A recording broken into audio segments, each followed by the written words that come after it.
we need to look at our process to get us to the next steps. An independent investigation at the state level will further the process. So there's anger that when people see this video, it will cause.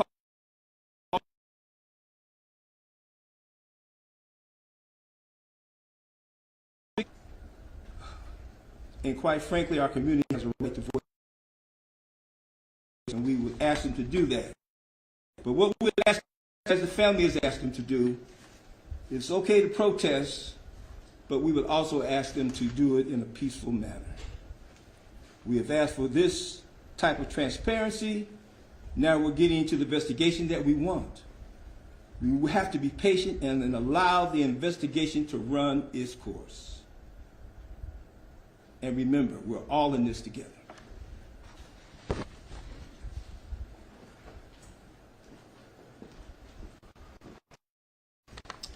Good afternoon, everybody.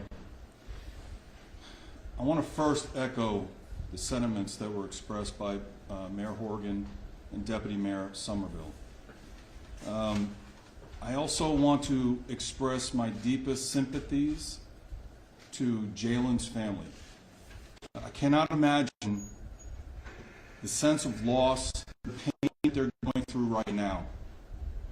As Marco mentioned, you know, in his personal life, my youngest is 25 years of age as well. And I cannot imagine what life would be like without my son. So, again, Mrs. Walker, Jada, I'm very sorry for your loss. But I want to personally thank you. I want to personally thank you for the way in which you have been dealing with this situation. You have asked for peace in an environment that is ripe for aggression and violence. You have asked for trust and let this process move forward. If Jayland reflects the character of this family, which I continually heard that he did, you raised a good son. And again, my deepest condolences and sympathies. On Monday morning, officers of the Akron Police Department were involved in an officer-involved shooting. In a few moments, you will be seeing two videos that will address what led up to the shooting.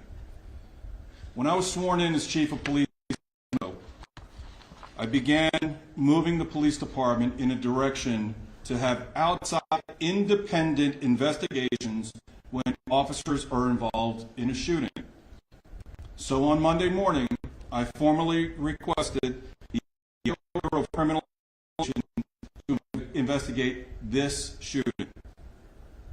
Some of the benefits of having an independent investigation include increased perceptions of credibility of the findings, increased transparency. The public tends to trust the results in fairness of the investigation. Quite frankly, this has become in my profession. Joining us today is Mr. Joe Morbitzer.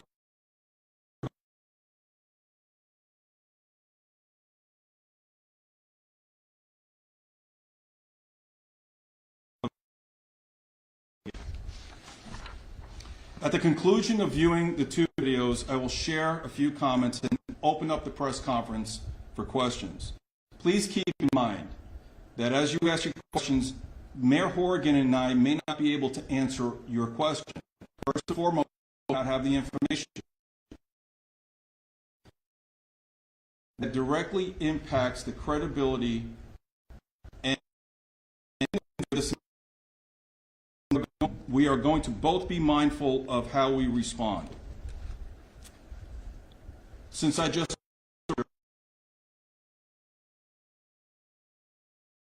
I will defer to our city's chief prosecutor, Mr. Craig Morgan, or Deputy Police Chief Brian Harding. At this time, we're going to play the first video, which Lieutenant Miller described to you. We hope this video will provide further context and details to the incident. Lieutenant Miller.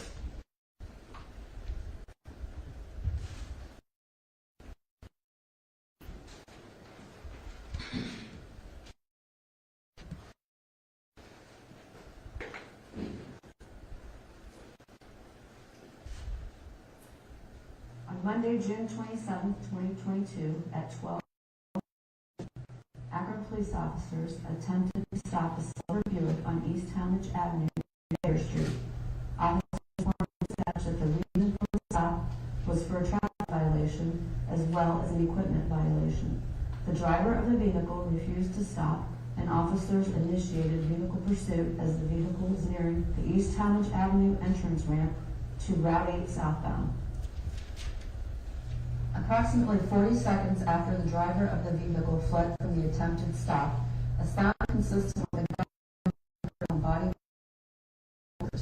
Officers notified dispatch that a shot was called.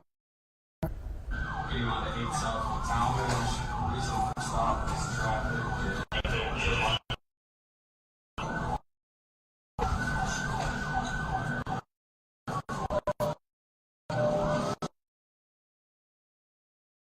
21 shots fired.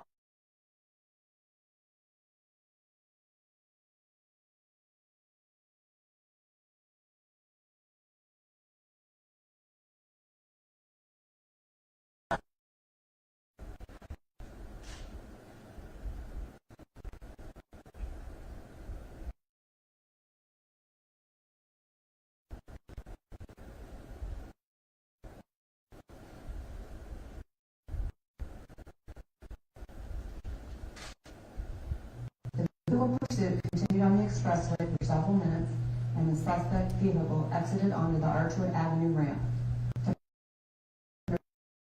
Until he neared the intersection of East Wilbert Road and Claremont Street. At that point, the driver slowed down and exited through the passenger side door of the moving vehicle wearing a ski mask.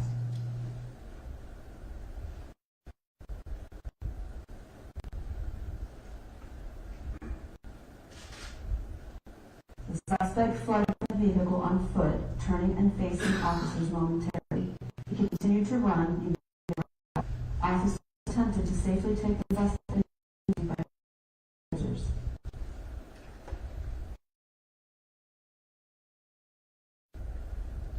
The deployment of taser response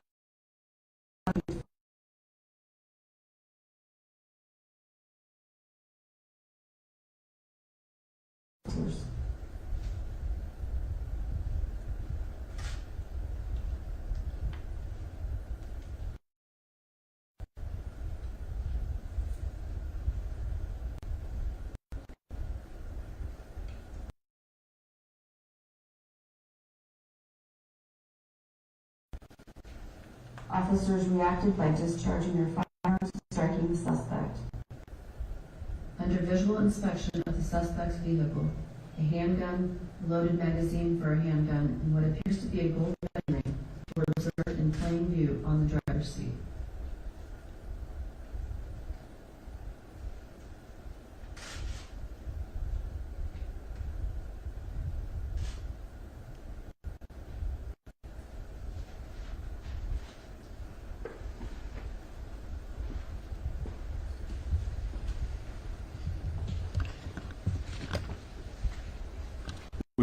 The body-worn camera footage from the officer who was first involved in the pursuit.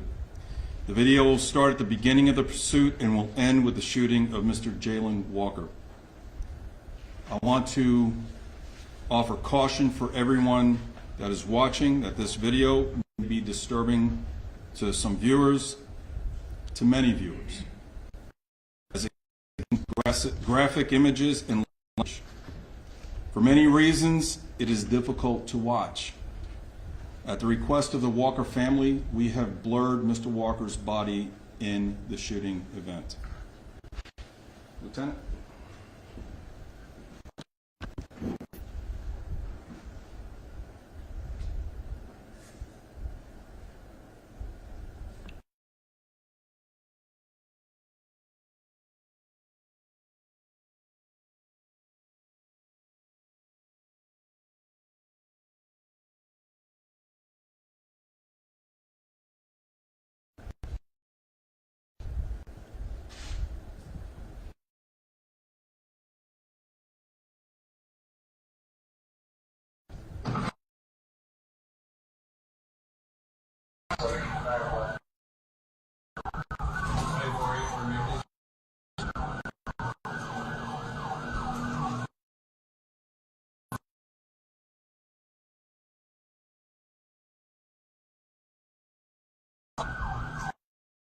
South Talmadge, reason for stop.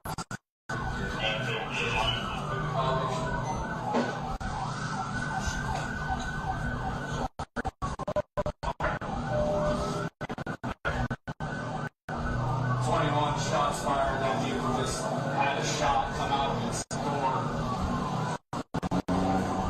We're southbound on Route 8 now. Next crossing bridge on Route 8 South. Speeds of 80, middle lane. Silver Buick, one occupant. Looked like black wheel driver. He's in the left lane going 60.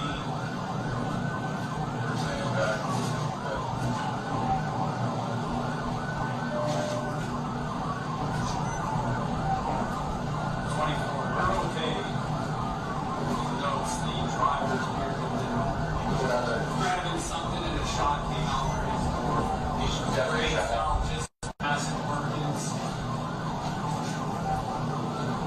8 South passing Perkins, middle lane, speeds of 72, white traffic.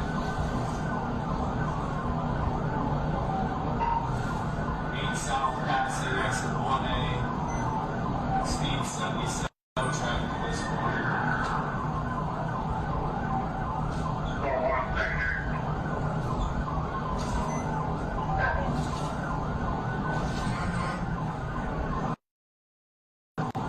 South towards 77 South, passing exit 0, just passing University.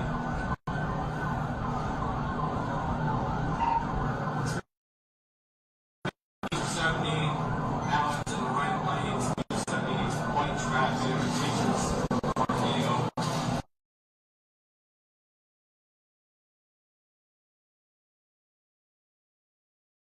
South, speeds of 78, white traffic.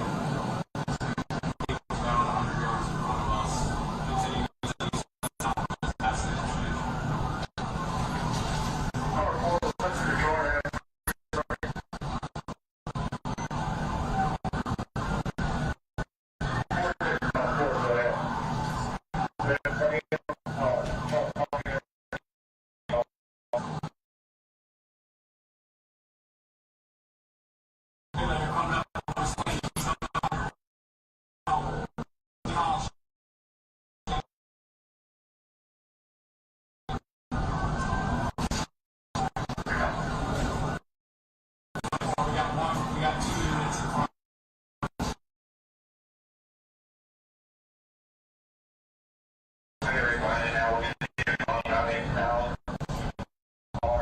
Off here, we came off the arch exit. Speed of 65 miles per hour. First red light is Hardwood. If we go to the red light, continuing downtown approaching North Firestone.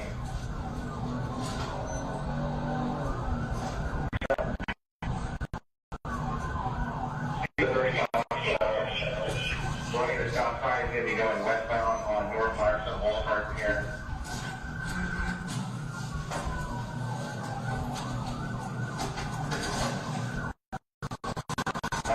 Southbound on FD on 30 miles per hour. There's no traffic on the road. Going to the south side of Reed, if you go westbound on Reed from here. Here, watch out. Southbound on Rosewood, speeds are 15 miles per hour.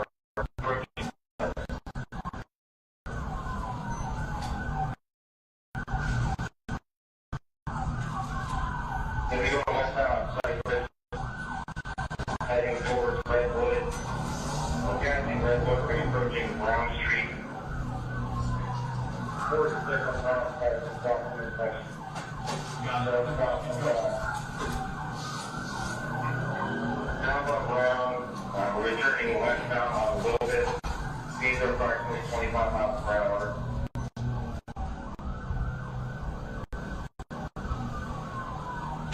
Still westbound on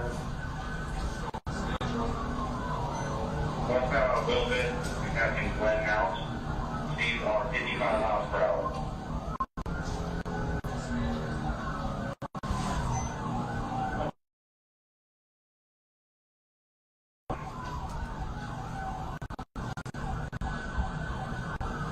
They're still westbound.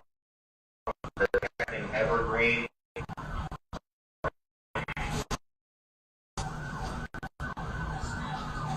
Looks like we have some units up ahead at the intersection of Main.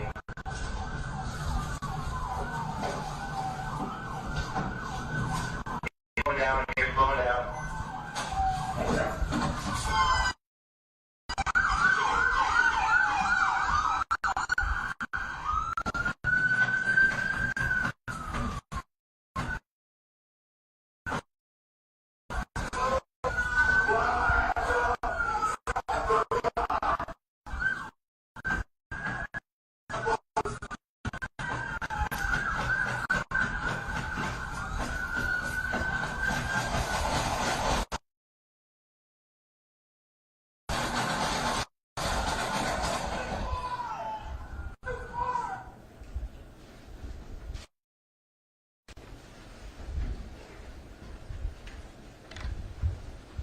I could ask our community members to please stand with me for just 1 second.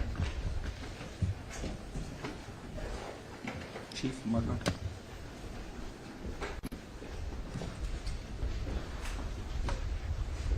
There's no doubt that the video you just watched is extremely disturbing and a lot of emotions and feeling. It's shocking and hard to take in. What we are collectively calling for is peace this afternoon. It's the same thing Mr. Walker's family is calling for, and it's the ask of everyone standing here with me in the community. Peace for our city, peace for our community, for our residents. Thank you. Thank you all.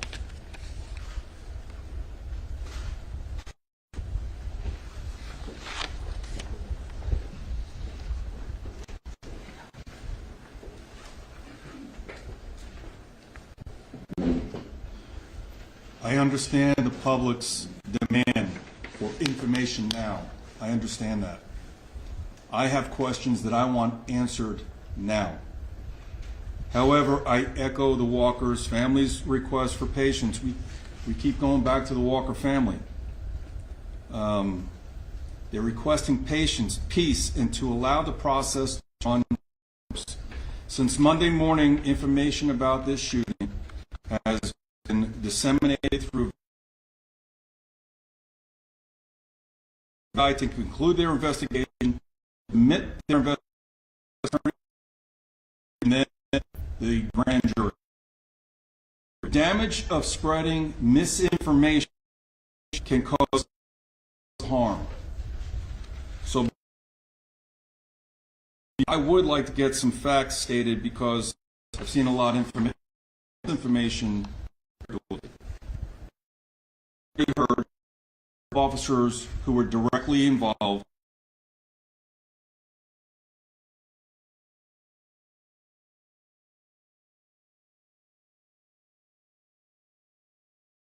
situation. That's standard across the nation. We do not know the exact number that BCI will discover in their examination of evidence. However, based on the video, I anticipate the number to be high. A lot of rounds were fired, and I will not be surprised if the number at the end of the investigation is consistent with the number that has been circulating in the media. But right now, we just don't know.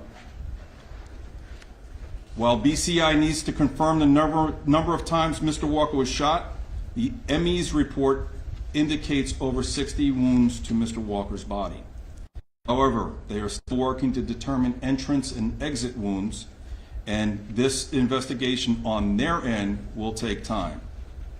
It will take time for them to determine how many times Mr. Walker was actually shot, and that work to make that determination is the responsibility of the medical examiner. As you could see in the video, there was a gun recovered from Mr. Walker's vehicle. At the time of the shooting, he was unarmed.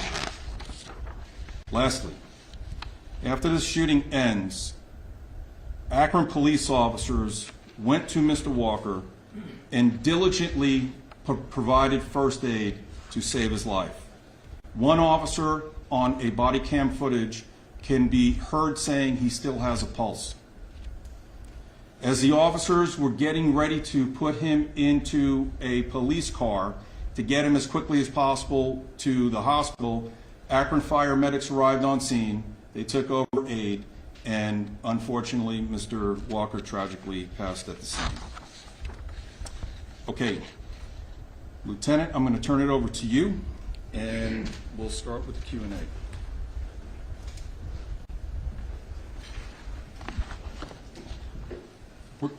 We're going to start by allowing each media outlet present to ask at least one question. We ask that you speak loudly so that your voice can not only be heard in this room, but also as part of the live stream that we're providing for the community.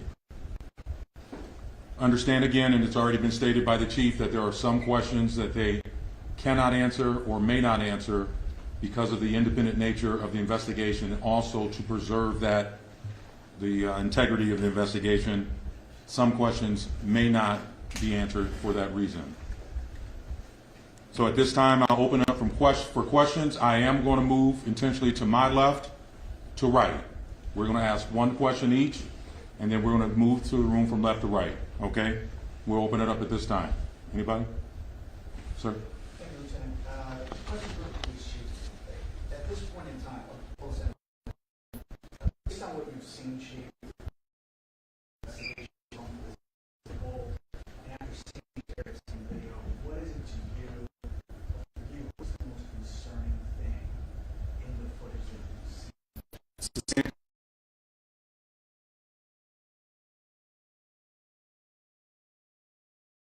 The officer makes the most critical decision in his or her release, no matter where the country this happens. When they make that most critical decision to point their firearm at another human being, trigger, right to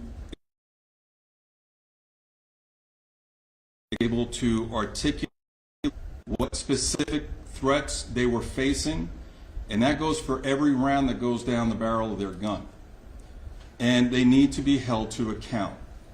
Right now, as you pointed out, we're in the early stages of the investigation. The officers have not been able to provide a statement yet. I am reserving any sort of judgment until we hear from them. Just last night I spoke with the union president, and he told me that the officers are fully cooperating with the investigation. Chief, I have a question. Go ahead. Chief, the attorney for the family, Bobby DiCello, says that he spoke with you and you told him and you told members of the legal team and members of the family that based on your viewing of the video that you had not seen evidence that Jayland Walker did anything threatening that precipitated the gunfire. Your response to that? So and I've watched this video more times than I care to, but I've watched it at least 40 times. When you see it in real time, it's very hard to distinguish what Mr. Walker is doing. In the still photos, there's a picture that appears to all of us that Mr. Walker is going down to his waist area. There is a photograph that appears Walker was turning towards her, and there is a picture that captures a forward motion of his arm. At the crime scene, each officer involved in the shooting, they immediately get sequestered from one another, and they are monitored. When the investigative team arrives, they do an individual walkthrough of the crime scene. Each officer, independent of each other, that they felt that Mr. turned and was motioning and moving into a firing. So, again, BCI is going to do the investigation. I'm not prejudging it, and I'll leave it there. Yes, sir. I wanted to more.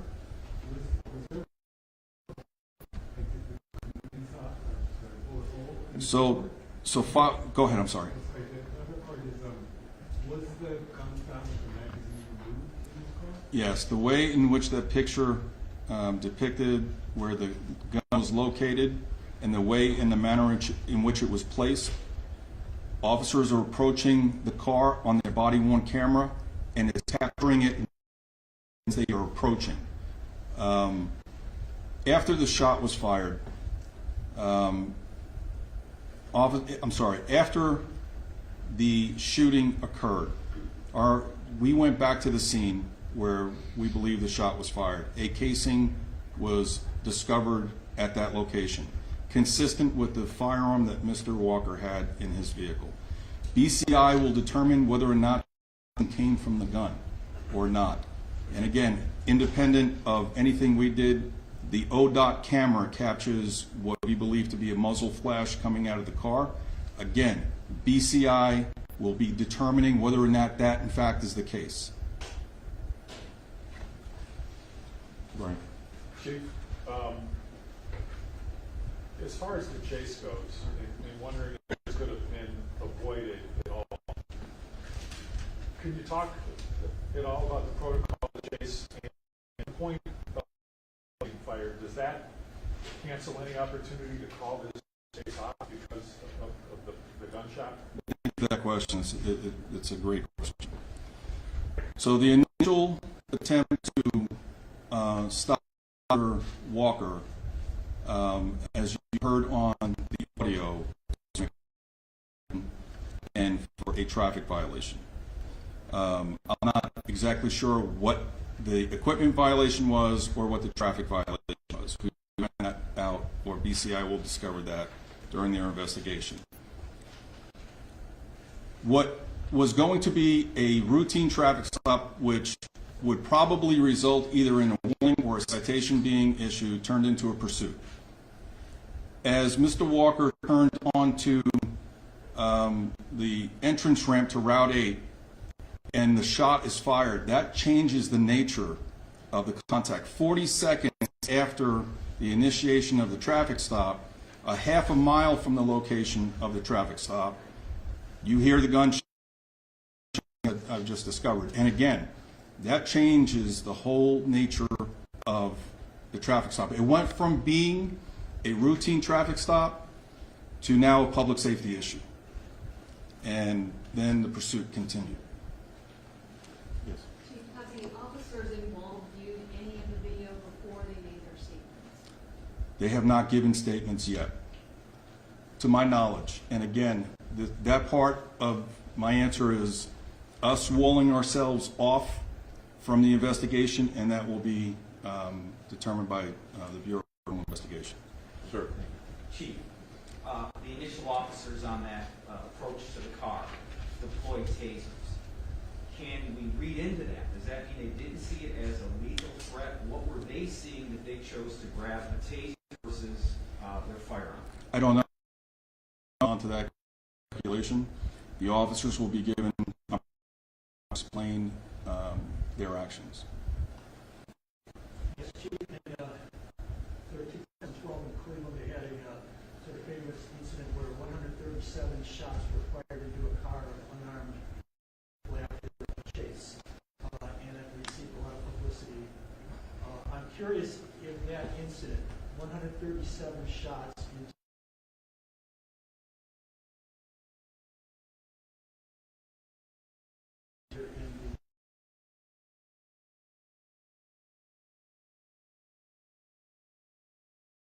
Got here last August.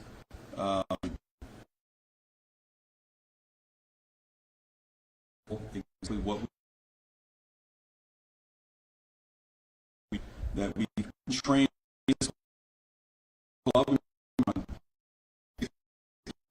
required hours to firearms. We go above minimum requirement by the annual qualification. So I really fully that question. Yeah. Is there any kind of rubric or protocol when multiple officers are firing for how many rounds you fire on a single subject? So officers are trained to when they perceive a threat to themselves or to somebody else, that use their firearm. Firearm left, right, no longer exists, or it stops, and that is the standard. Young man in the back. Chief, you mentioned several body cam videos, but is there also dash cam?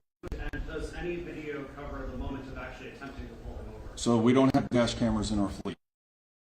No, sir. What's your question? Does any video record the actual moment where they attempt to pull him over for the alleged traffic infraction? So again, everything that you saw right now is from body camera footage. We don't have dash cameras in it, and I'm not going to step into that part of the investigation. I will look to BCI to collect all that evidence. Sir. Chief, you said you had. Hang on a second. Chief, have you ever had a case before where someone left a wedding ring behind? I'm not asking you to speculate on this case, but have you ever had that happen before? And if so, why? And secondly, just your gut.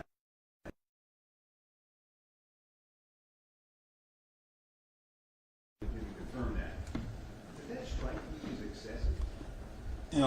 I will say this, that it was difficult to watch and shocking, just like it is for everybody. I'm not passing judgment on the decisions my officers made. They will be given the opportunity to explain why they did what they did as they should. And the first question, I've seen that in my 33 years as a police officer, but I'm not going to go any further than that. Chief, you said that you had questions yourself. What are your questions? So I will reserve those for our administrative investigation. I'm not going to reveal those right now. Why? Why not? Because it would be improper. A separate process once the independent external is the internal investigation. I will be getting with accountability, our internal affairs unit, and I will discuss those questions with them. Chief, what is the department's now plan of action with the response from the public, given that this is now released? So number one, first and foremost, again, I praise and I thank the calling for. We obviously a message here today is just that. We have developed an operations plan to manage and to provide safe space in this city for people to peacefully protest.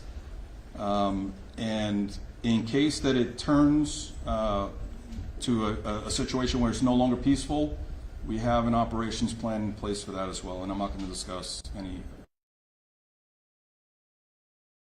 I haven't already called on. Do you have a question before we shift the other direction? All right, go ahead, Doug. The video ends after the deadly shooting with barrage of bullets. Can you describe or explain the decision not to show anything afterward? What is protocol for securing somebody after that shooting? What was done with the handcuff? Go into a little more detail about the carriers given afterwards. So the video footage, a sergeant asking who fired, officers who fired raised their hand, and they were immediately sequestered. Other body camera footage will show officers immediately going to Mr. Walker's aid to provide life. And then it's just managing the crime scene. At the conclusion, all video footage that is mandated by the ordinance. That includes footage after the shooting? I'm not sure how far after it would be, but all of that is going to be open records, and so Whatever the ordinance provides. One last question. We actually have time for just one last question. Go ahead. Chief, can you explain why the officers have not yet made a statement? It's been almost a week, and will they be doing this statement? So I can. Again, we are walled off from the criminal investigation. That is between BCI and the officers. The officers don't have to give a statement. Okay, every American is entitled to due process, and they don't, just like everybody else, they do not have to give a statement. My understanding from the union president is they are going to fully cooperate with this investigation. That concludes the press conference. At this time, there will be no additional questions, individual interviews. Hang on real quick. You guys are welcome to this. There'll be no individual interviews conducted in this space, in this room. The family and their attorneys are present, as we indicated. They'll be available outside.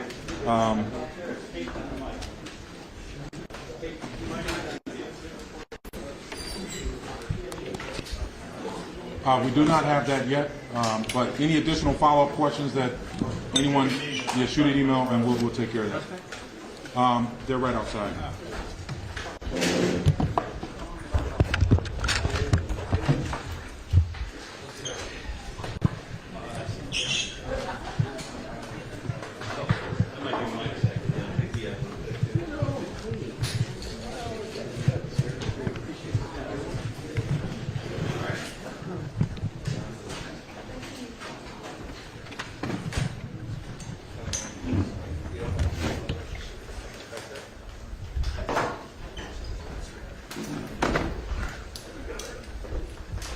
Outside.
It wasn't my end. Oh, no, I know. It was their end. Yeah, they probably were looking for the wrong thing.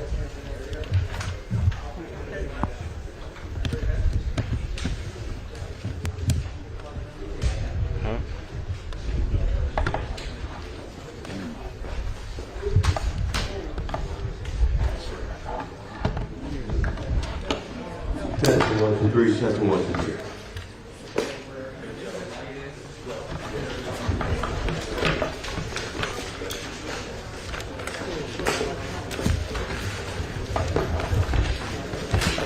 Thing is slanted, like at a 60-degree angle. What's the matter? I couldn't get it to stand.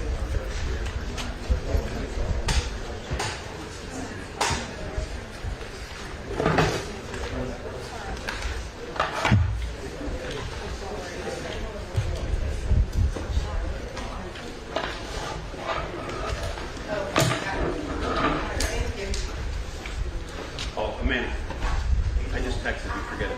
I couldn't find you.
Manny.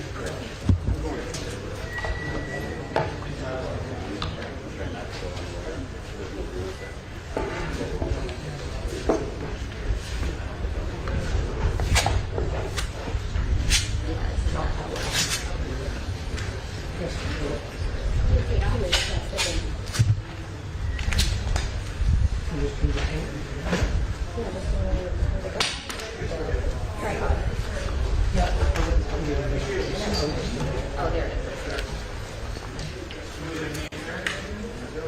You hear me at all? 1, 2, 3, 1, 2, 3, check 1, 2, 3. Yeah, I don't know.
Testing, testing. 1, 2, 3.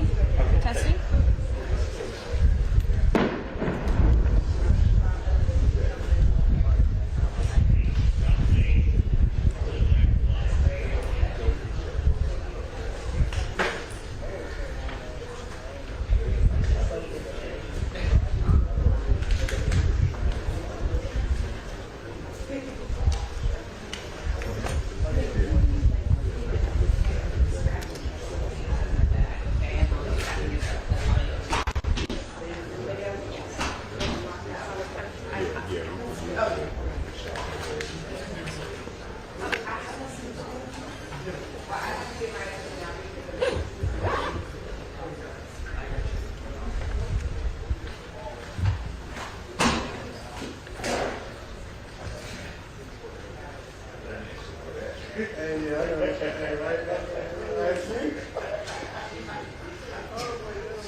I'm fine with staying here. There's nobody here. Yep.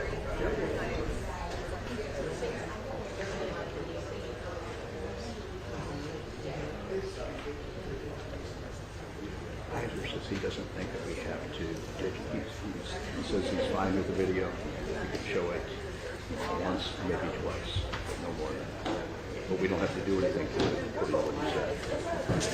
Would you agree with based on what you saw? Whatever he said was fine.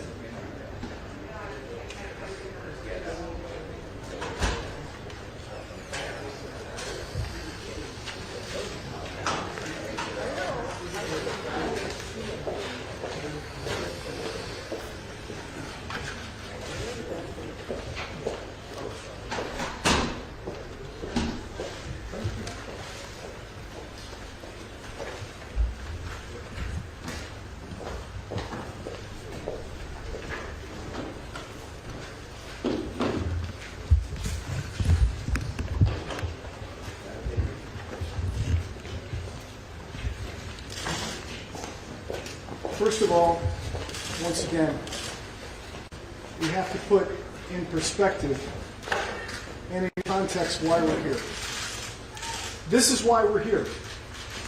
This is why the chief spoke today. And this is why I'm speaking to you. His name is Jayland. And he's not a monster. He's my client.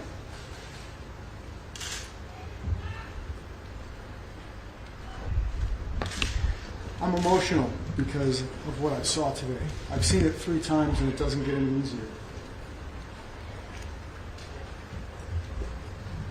I'm sad that we began the presentation in precisely the way that the law would not allow. I want you to know that when I go to court for this family, the judge will look at me and he will say, "You are not allowed counsel to look at a shooting like an armchair quarterback. You're not allowed to look back on the shooting from the end of the story and give snapshots in time. I'm not allowed to do that in court. I'm disappointed I saw that today.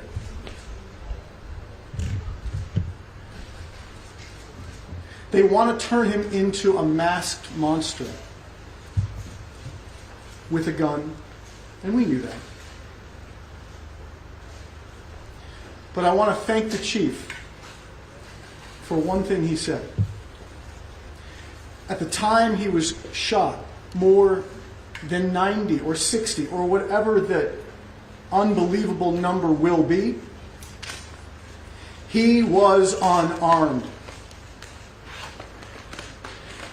A couple days ago, a guy with my skin color held off police, killed a couple, and is in jail today.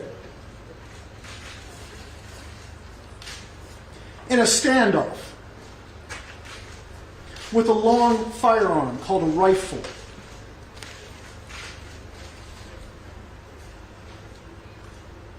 And a black man today is going to be buried this week or next week when he leaves the morgue. And his name is Jayland. And Jayland was unarmed. Black guy in Kentucky? Nope. Black guy in Akron? Yep. And is that something that's very difficult for me to admit? Yes, it is difficult for me to admit. Because I didn't come here to inflame what I fear will be inflamed. I came here to say what our message is, and that is peace. If you can do anything for the family, please give peace, give dignity, and give justice a chance for Jayland. My clients are private people. Jayland was a private kid. He wasn't married. He wasn't a criminal. He obviously was in pain. He didn't deserve to die.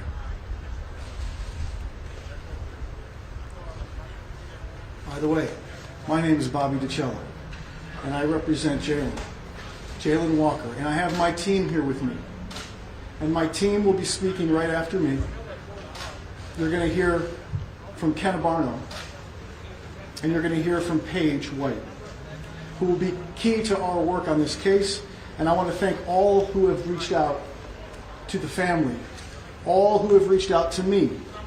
I want to thank each media outlet for doing your difficult work of figuring out which side of the story do you believe. I hope the video tells the full story, and I hope we remember that as Jayland ran across that parking lot, he was unarmed. I'll give closing remarks after my team speaks. So now, without saying more, I'll introduce Ken Abarno.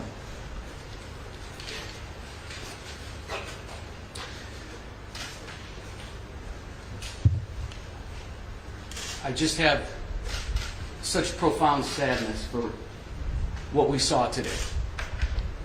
Each time I've watched the video, it's gotten worse for me. Every movement that I see,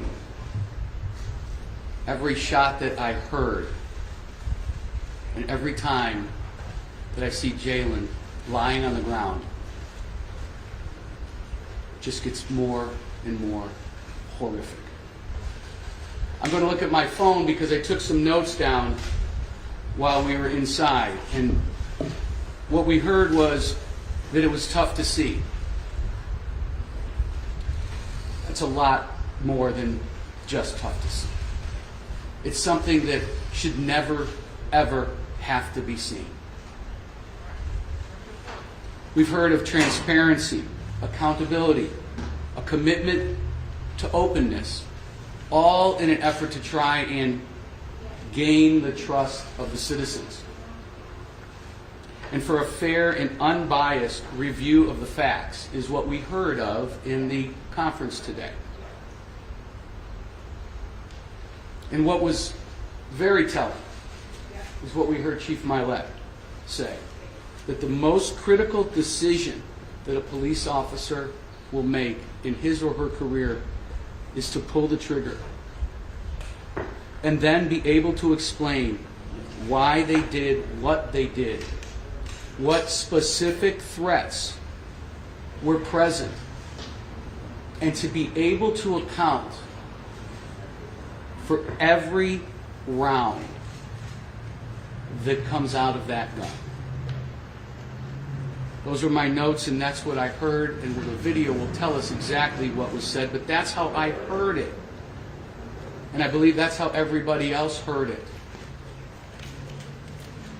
The officers will need to account for every single action that they did. The Walker family is praying for peace. They are asking for peace.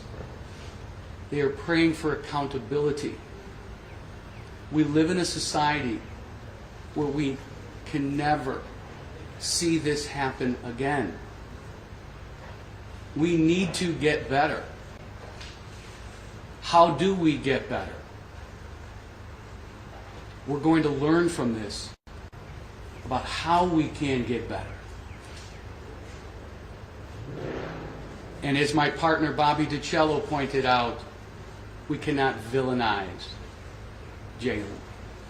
This is a young man who just last Sunday was with his family and was with his grandmother and was helping put chairs out on the porch. His smile, who he was, how he interacted with his family, that's who Jayland was. And efforts to try and paint him in a different light, that's spin, that's protection. We're here for transparency. We are not here for spin. We are here for accountability. We are not here for protection. And we all personally hope that now that a week has gone by, perhaps one of those officers will make a statement or will give a statement to the investigators. I could not tell from the answers inside, but what I understood is that none of the officers have made formal statements yet. And we're not privy to the BCI investigation, but if that in fact is the case, that is troubling. That is very troubling.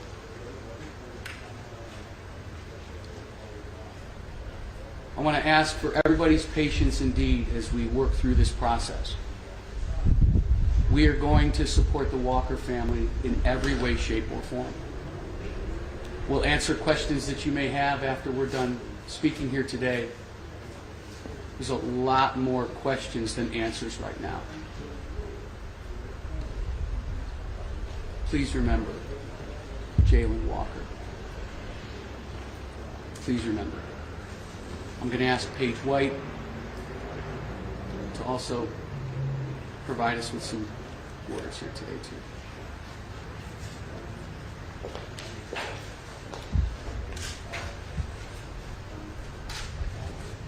I'm heartbroken. And what we all just saw in that room is heartbreaking. What I'm here to say is that we are done dying like this, in this manner, with this fate. Nobody should ever suffer the fate that Jayland Walker did.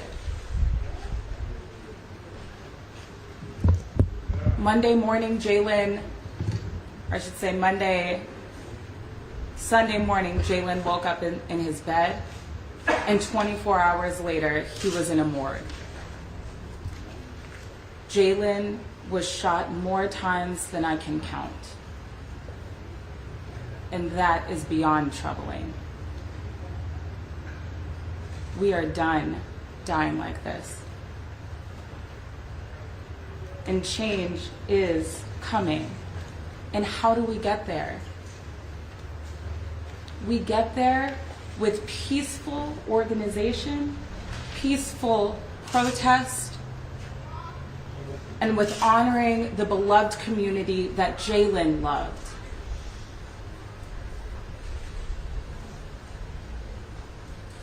Jayland Walker was a 25-year-old young man full of promise and gone far too soon. Jayland Walker loved his family and he loved Akron, Ohio. And so today, I know that we all have heavy hearts. As my partners have said, it's not troubling, it's beyond that. There are no words to describe what we just saw. But we are begging you. That family is begging you. Jayland is begging you to stay peaceful. We will get nowhere with violence and destruction, but we will with measured and calm dialogue. And so today, we are calling for peace. We are asking for you to give Jayland the dignity that he deserves by honoring his legacy and his community through peace, and we are demanding justice. As my colleagues have said, we thank the Akron Police Chief for his transparency and for the accountability that has been shown thus far. Make no mistake about it. We will get justice for Jayland Walker. We demand justice for Jayland Walker. Bobby? Yes. 1 second. Again, on behalf of the Walker family, Pastor Robert DeJournette of the Church of God in Christ, and all who support this family, please, please be peaceful today. LeBron James is praying for this city according to his last tweet. And that's an important thing. The world is watching us. Please be peaceful. And with that, I'll take questions. Bob? Yes. What was your reaction to the chief's description of Jayland's movements just before the gunfire? This presentation was different than the presentation we received. When we were in the church, and I'll say exactly what was said to me, the chief said at that time he did not see the movement that would have put these officers in fear. When I began my remarks today, I said that it's troubling to take this armchair quarterback point of view. The way the law requires, indeed, the way we are all required to look at this is through the eyes of a reasonable police officer as it's happening. I ask you, as he's running away, what is reasonable? To gun him down? No, that's not reasonable. Mr. Barnes, can you go further in explanation how you said it was troubling that we have not heard, or the officers have not given statements. Can you expand on that and why you feel it's troubling? Absolutely. We have had a week go by. The freshest time for people to remember the most critical details about what happened is at the actual time that it happened. Witness statements are best taken just then. Witness statements are not best taken perhaps after someone has an opportunity, if in fact this happens, to watch the video frame by frame in slow motion and then remember the events afterwards. So in the work that I've done in over 30 years, the best, most accurate statement is one taken right then and there. You sit the person down and you have him write it out then and there. You don't let a week go by, because each day that goes by, memories can fade. Bobby, you said that Jayland was obviously in pain. Can you tell us what you meant by that? Well, Jayland had never broken the law a day in his life. No crimes of any kind. And what has happened to him about that time, that he would flee the scene, that he would act in the manner that he did in that way, would it be indicative of some distress, some fear, something that he was going through? I don't know. We're going to hopefully drill down and find that out. Yes? Bobby, the police chief wasn't willing to say that the number of shots fired was excessive, but I think that's why a lot of people are here and watching this case? Was it excessive? It was absolutely excessive. The law requires to use force that is reasonable. 8 officers, or whatever the final number will be. You know, we've heard numbers as high as 95 shells on the ground. Right? You'll see if you review this video over and over again, an officer drains his clip and then reloads. If 8 guys drain 11 rounds, that's 81 rounds, and 88 rounds, and then you've got 12, maybe 16 in the chamber or in the guns themselves. So yes, this is absolutely unreasonable. Absolutely. Yes. In the press conference, they did not actually show us anything of the moment of police attempting to pull him over. The body cam footage starts after that, and when I asked about it, they said there's no dash cam footage, there's no footage that they could show us that shows that moment. Do you have any idea why they attempted to pull him over in the first place? It's our understanding, and again, I'm going off of what I was told by the chief on Thursday night. We were all there. It was an equipment violation and a possible traffic infraction involving speed. That was it. That was what started this, and how it got to this with a pursuit is beyond me.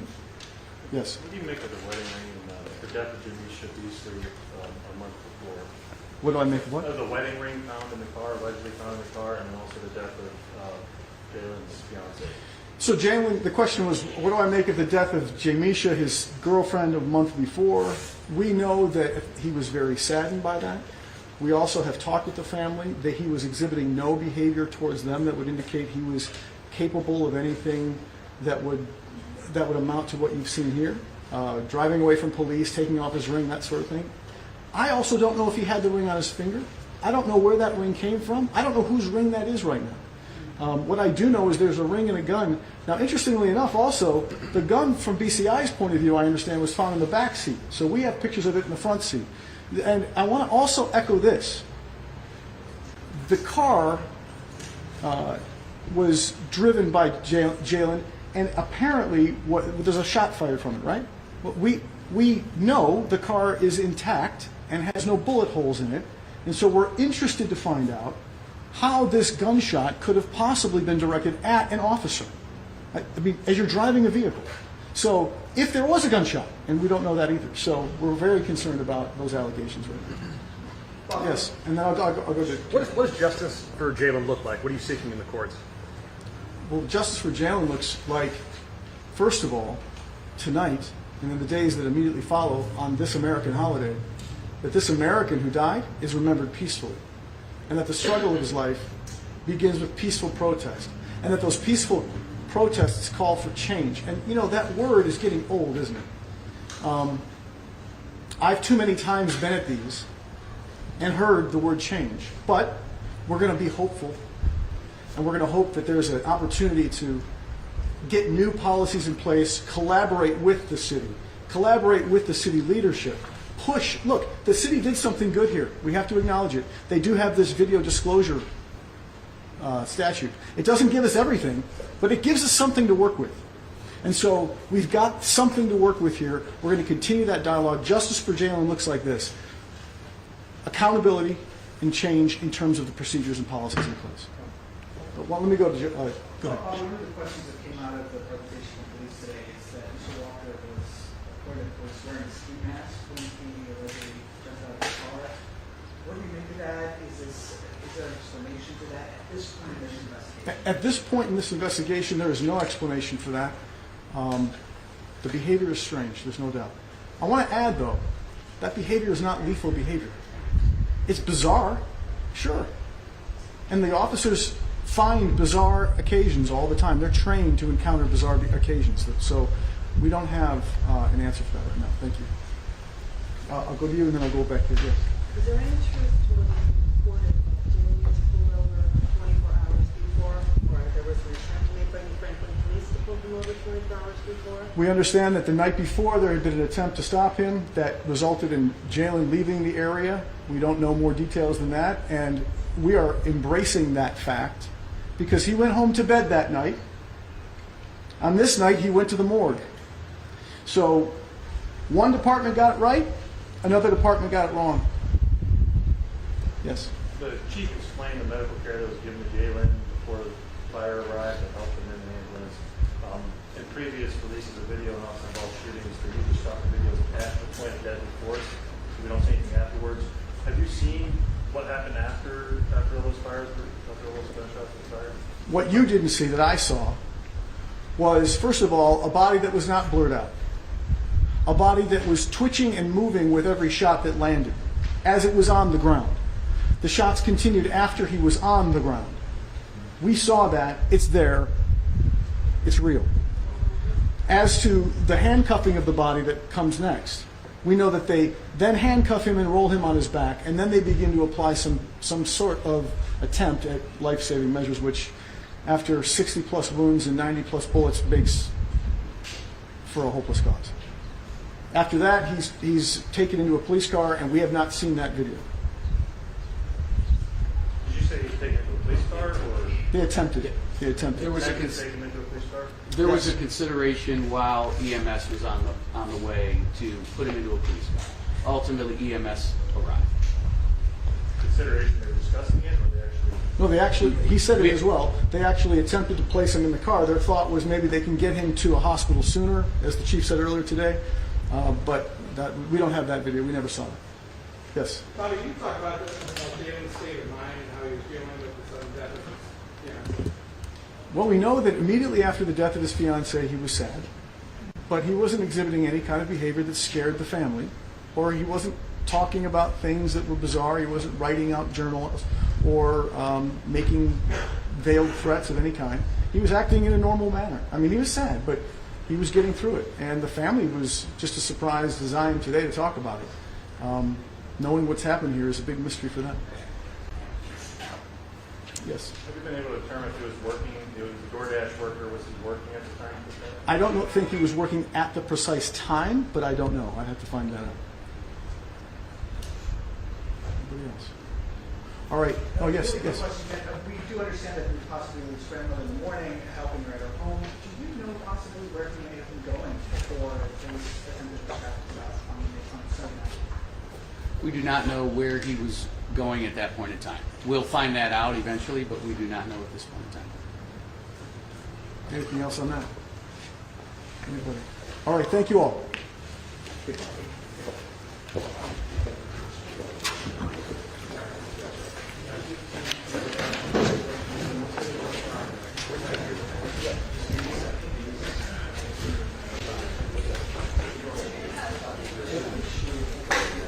Grab my cord from in there, and then. Where is it? I gotta grab my. Oh, okay.